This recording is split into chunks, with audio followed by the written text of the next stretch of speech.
Once again on Sunday, scenes of violence. Assailants armed with clubs beating student protesters. The pro-government students attacked us, so we broke into a building and around 50 boys and girls took shelter there. Police and journalists helped us to get out, but the police fired tear gas and used batons. The pro-government students also attacked and roughed up the girls. So the protest is about road safety in Bangladesh, and although road safety in general has been an issue for several years, what triggered the protest was that a speeding bus hit a crowd of students and 2 students died. And so their classmates took to the streets and started protesting, and that was how the protest started. But it evolved, more and more students got involved, a lot of adults got involved, and it lasted, I think, almost about a week.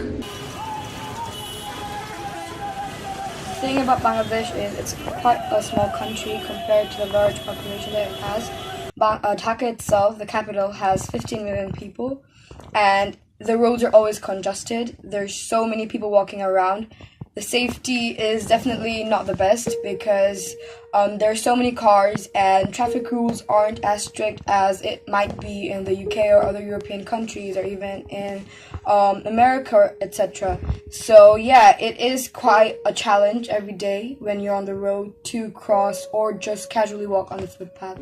I think anyone from a more developing country, they can kind of tell you that the government prioritizes things other than the road.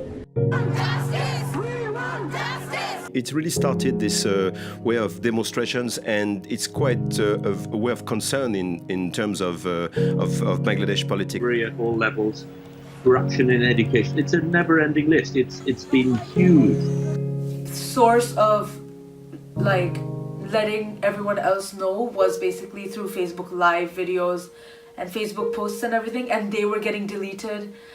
They were getting blocked. The news channels wouldn't report on it for the first few nights at all.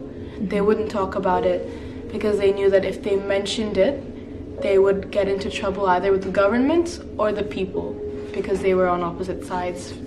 2 teenagers were killed in Dhaka a week ago after a bus plowed into them. The protest over the incident has brought Bangladesh's capital. I think the censorship happens on several levels. So you'd also have these cases of journalists being on the road and they're recording on their phones and they'd have their phones taken and smashed. Or there were photos of journalists with bruises across their bodies because once someone had realized that they were reporting, they'd instantly caught on and there was a mob around them. There were media exaggerations, because in the fray of the event, people started exaggerating this when people got raped, this when people got killed, but none of those claims were actually confirmed. I'm not defending the other side, but I am saying that a lot of people did exaggerate what was happening. After this happened, I think it went on for around a week.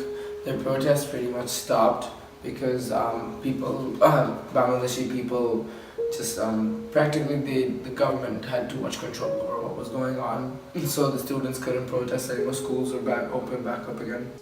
I did see the police trying to be more alert in terms of road safety and people, the citizens trying to be okay, we should follow the rules, but for the most part there wasn't really any difference. This protests were just stopped and the government just carried on, couldn't control the country as it was before.